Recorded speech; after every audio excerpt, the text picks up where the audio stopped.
তুমি শহীদ হয়েছ বলে আমি হয়েছি এতিম, তুমি লাশ হয়েছ বলে আমি বহন করছি কফিন।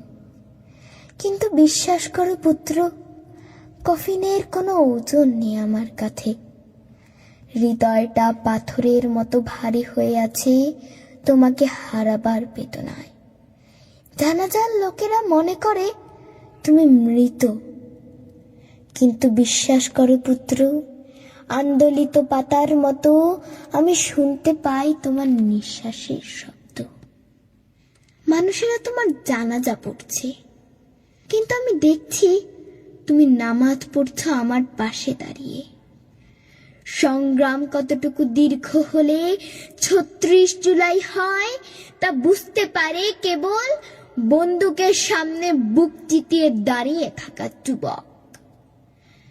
শোক কতটুকু ভারী তা বুঝতে পারে সন্তানের কফিনবাহী পিতা।